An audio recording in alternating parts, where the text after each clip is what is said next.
Hello, everyone. Thank you for listening to a new episode of the Without Borders podcast. You might well be a previous listener and might have joined some of our Unicorn Leader series. If you haven't, I'd strongly recommend them. They're a great way of just kind of understanding some of the key issues, pain points, and challenges that startups face and how unicorn leaders go about addressing them. Today's podcast is the second in a series of conversations with inspirational speakers from the worlds of technology, communications, media, which kind of take us out of our everyday and challenge us to look at our industries from a slightly different perspective. You can listen to our podcast in your preferred podcast app or watch the recording in our Taito PR YouTube channel. My name is Brendan Craigie. I'm going to be the host of today's show, and I'm delighted to be talking with Rebecca Vincent, who is the Director of International Campaigns for Reporters Without Borders. Welcome, Rebecca. Hi, Brendan. Thanks so much for having me. Great to have you on the show. Now, as a PR agency, we're obviously dealing with and talking with the media on a daily basis, and we have a very symbiotic relationship with the media. We really need their help to help make our clients a success. And likewise, we like to think that we help journalists do their jobs. But largely, I think in the worlds of technology, it's a pretty safe space. The kind of work that we do with journalists is, we rarely encounter any kind of major challenges. But Reporters Without Borders is a global organization that campaigns for press freedoms and supports journalists who are threatened or imprisoned around the world. And Rebecca, you are the Director of International Campaigns, which means that you're closely involved with the work that they do. And it isn't the same everywhere, is it, in terms of the types of challenges that journalists encounter? And I don't know whether maybe we could start there and you could tell us a little bit about the kind of work that Reporters Without Borders does. Sure. Well, we work to defend press freedom, whatever that might mean around the world. And so sometimes there are country-specific situations, and some places, of course, are worse than others in some senses. But one thing that has really struck us in our work in recent years is some of the global trends and really a shift towards the types of threats that journalists face, and a conclusion there that journalists aren't safe anywhere. And so we can get into that a bit, but it's no longer just the places that we think of as being far away and sort of dangerous for journalists, but the specific sorts of threats that we see can happen to journalists anywhere, particularly those who are working on risky topics. So we do, a full range of activities. So I'm involved in the campaigning side, so the big sort of in-your-face public mobilization campaigns. It might have specific goals targeting certain international institutions or specific governments, or simply trying to inform and mobilize the public on some of our key global concerns. We do behind the scenes advocacy. Sometimes that might be more quiet conversations that we have with states or with policymakers on certain issues that you might not get as far with doing a sort of big shouty campaign. So sometimes we do direct engagement with states in that way. We do really concrete forms of assistance to journalists in some ways too. Everything from, our Paris headquarters runs an insurance scheme for freelancers, or they lend out flak jackets and bulletproof helmets to journalists that might be going off to cover war. We provide trainings in things like digital security, physical security, and a whole range of activities in between. So anything sort of to get at promoting and supporting independent journalism and pluralism of media and press freedom. That's sort of what we do. And we have our headquarters in Paris, I think 13 country offices, including the London Bureau, which I also run in addition to being responsible for global campaigns. We also have a network of correspondents in more than 130 countries. So in that sense, we have eyes and ears on the ground in most places, and they really help us to stay on top of the key concerns in every country. We produce alerts every day on things that are happening around the world.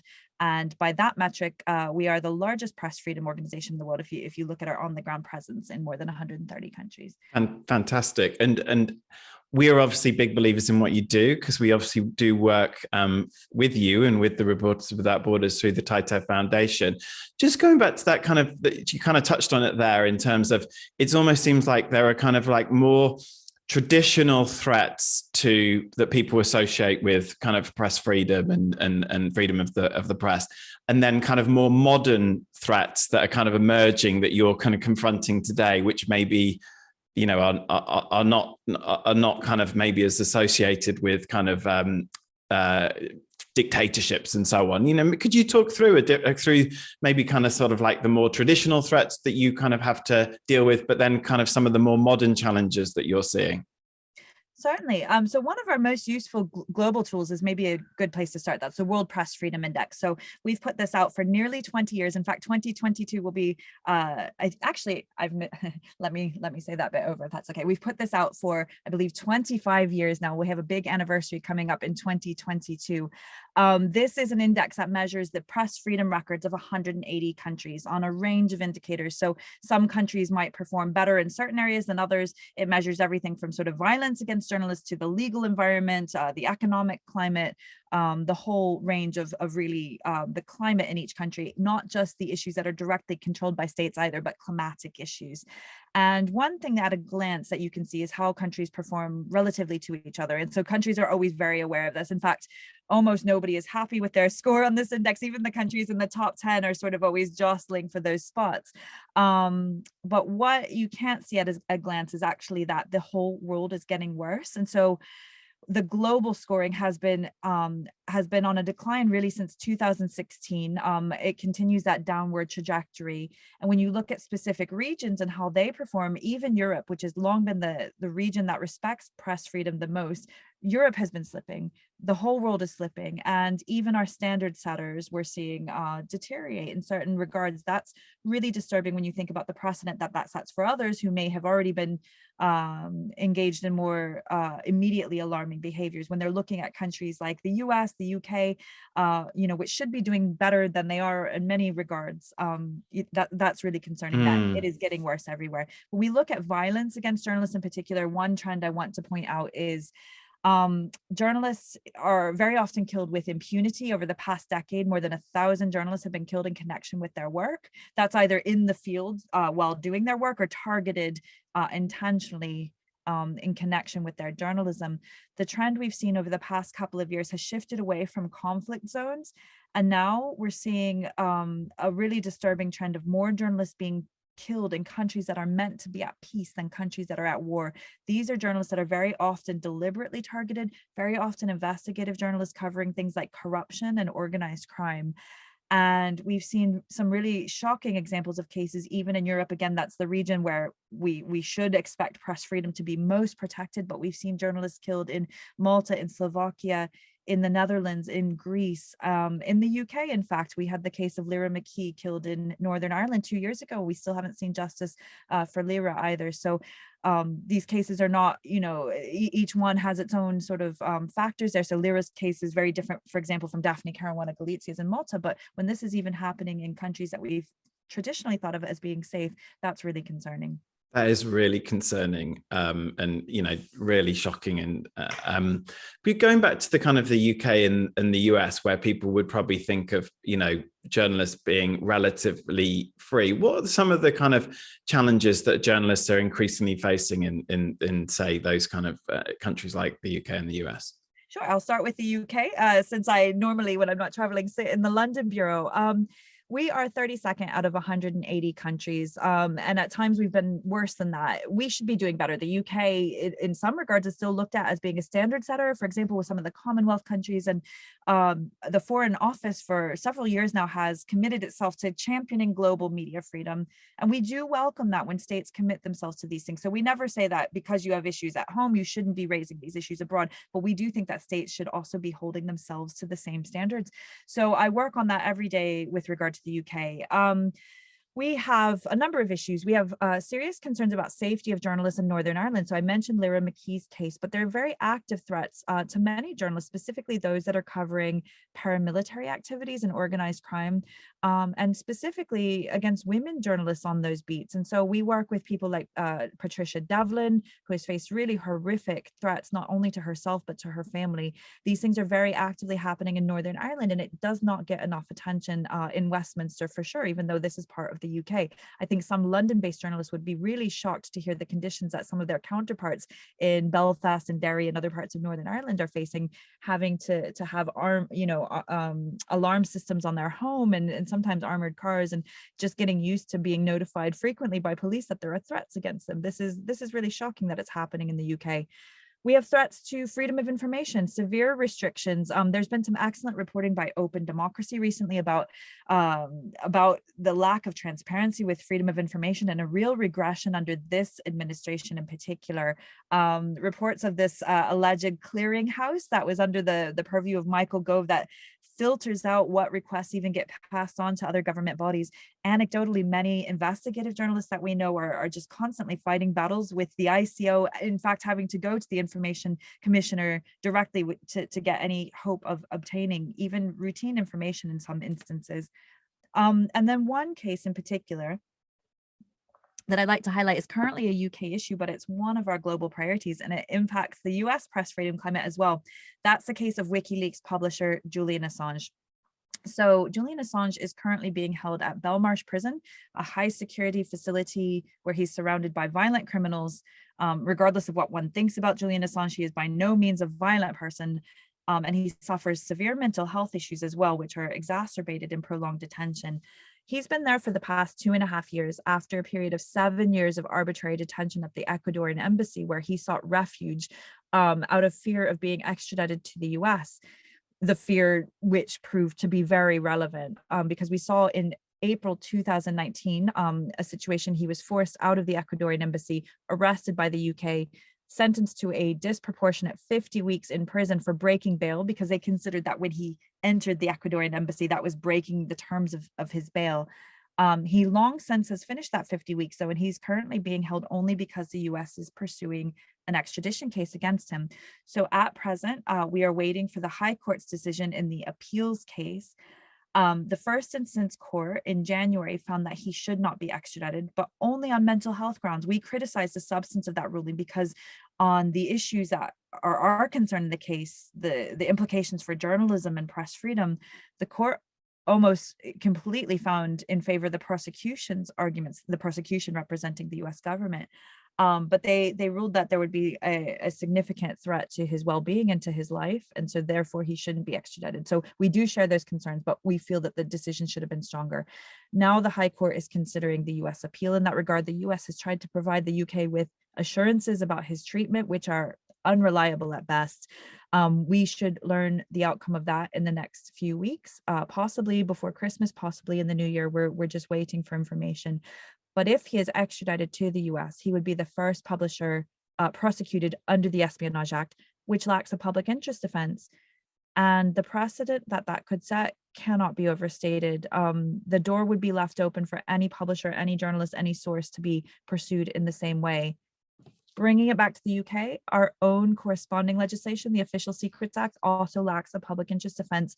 And one of the things on my radar in the UK is an alarming set of proposals by the Home Office for reforms to the Official Secrets Act that not only would not address that need for a public interest defense, the Home Office has concluded, despite the Law Commission's own recommendation that a public interest defense be introduced, the Home Office is proposing a series of changes that would see journalists very easily labeled as spies and possibly jailed for up to 14 years for simply engaging in journalistic activity. For example, even receiving leaked information could result in a prison sentence. So that's happening in the UK. There's other trends as well in the US, which is now 44th out of 180 countries on our index. These are countries that should be doing better. We work just as hard to hold our own democracies to account as we do the worst offenders, places at the very bottom of our World Press Freedom Index.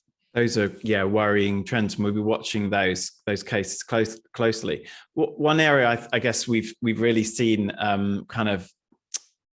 making the lives of journalists more challenging is kind of the impact of social media. What impact is social media having on journalists?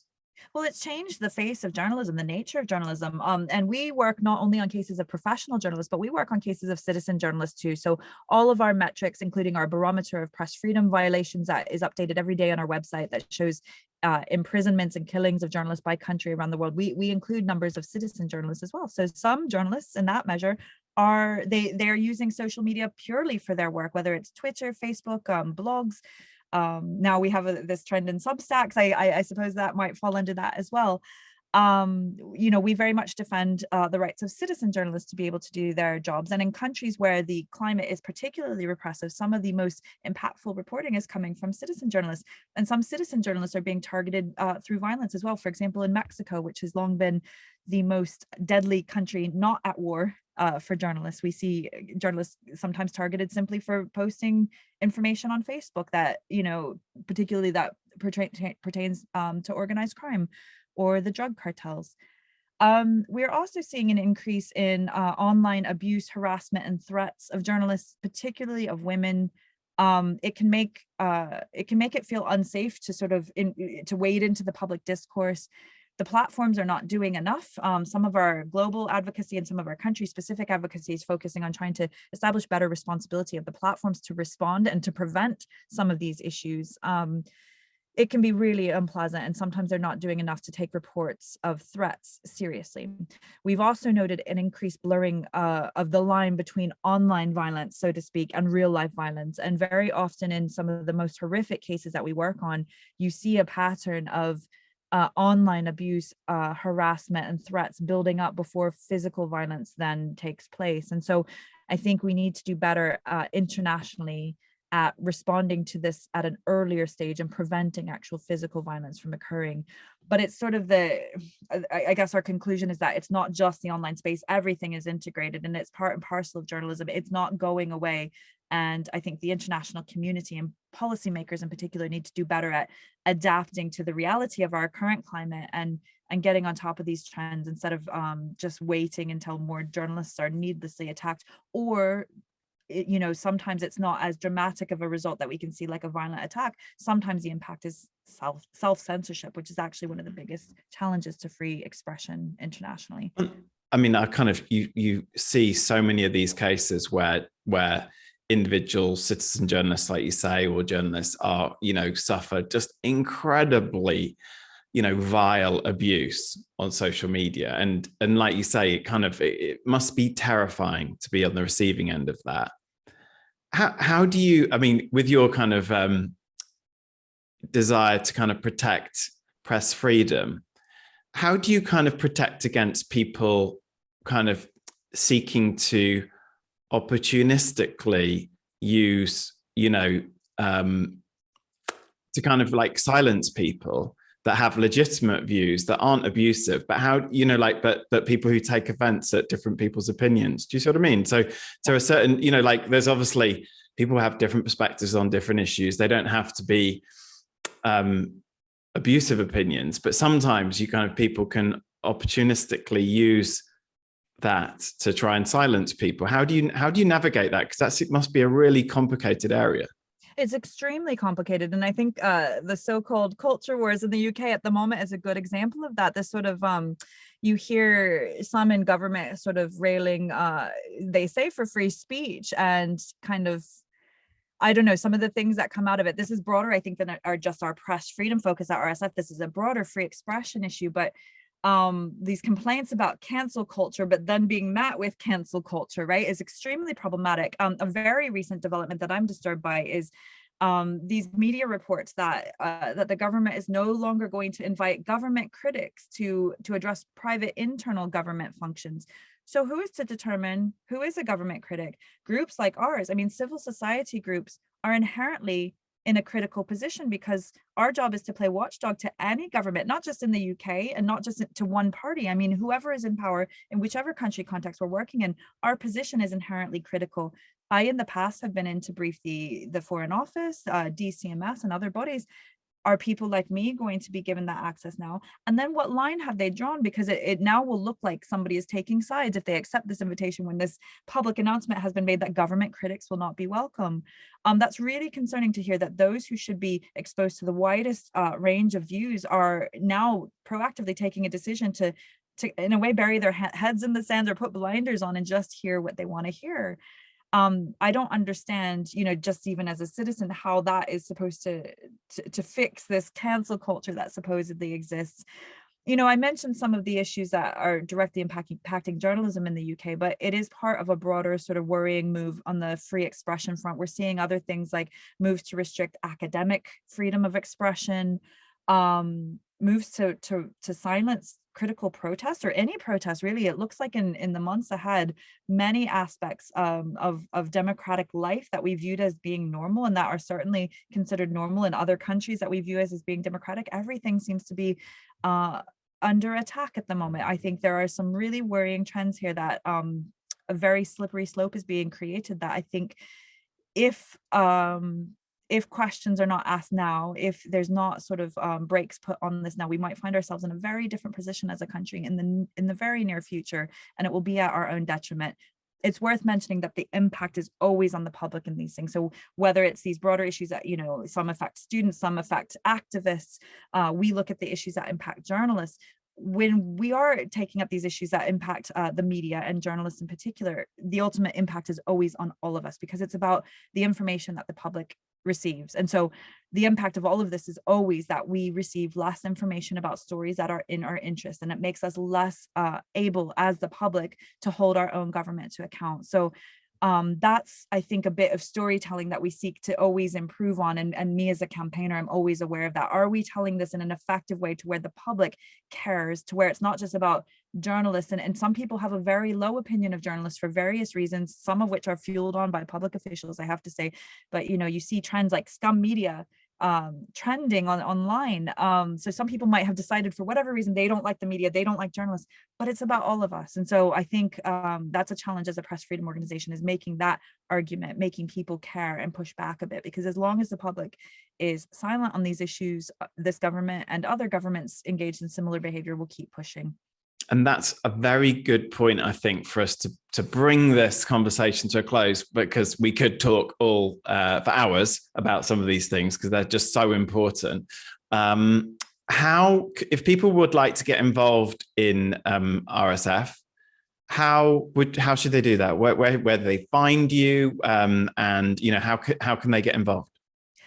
So globally, we have RSF members. Anybody can log on, any journalist can log on and become a member of RSF internationally. We have a bureau in the UK. We don't run our own membership scheme in the UK, but if anybody reaches out to us, we can certainly add you to our mailing list, so you'll get information about specific events and things that we're doing in London. And of course, we're a nonprofit, so donations are always very much needed and welcomed. You can go to the main RSF website and donate in a range of currencies. Any funds that are donated in GBP come directly to the UK Bureau, and not just for our UK work. I should mention our global campaigns team is based in London, so funding to the UK Bureau supports our domestic work and some of our priority international campaigns. For those that might be in Europe as well, in France, we always sell our press freedom photo books. There are 3 that come out a year. The one that's currently on the newsstands is focused on Asterix, which makes a really good Christmas present, actually. So those are €9.90, and actually they're a huge fundraiser for RSF. So please keep an eye out for that. Or reach out, follow us on social media, get involved. Sometimes we do, you know, back to London, sometimes we do little protests outside embassies and things like that. And we need manpower too. So I should say woman power as well. So please reach out in any way, and we are grateful for support. Brilliant. Thank you, Rebecca. So that's it for this episode of the TITO Without Borders podcast. And it's been really fantastic having Rebecca kind of lift the lid on some of the challenges that journalists are facing around the world. And if you'd like to find out more about Rebecca's work and the work of Reporters Without Borders, you can visit their website, which is www.rsf.org. We'd love to hear your comments, your any feedback you have on the podcast, and any recommendations for other guests we should have on the show. If you like the episode, please give us a positive rating and a review on the podcast, and you can listen to more TITO podcasts on our channel. Thank you very much, and we'll be back again soon. Thank you.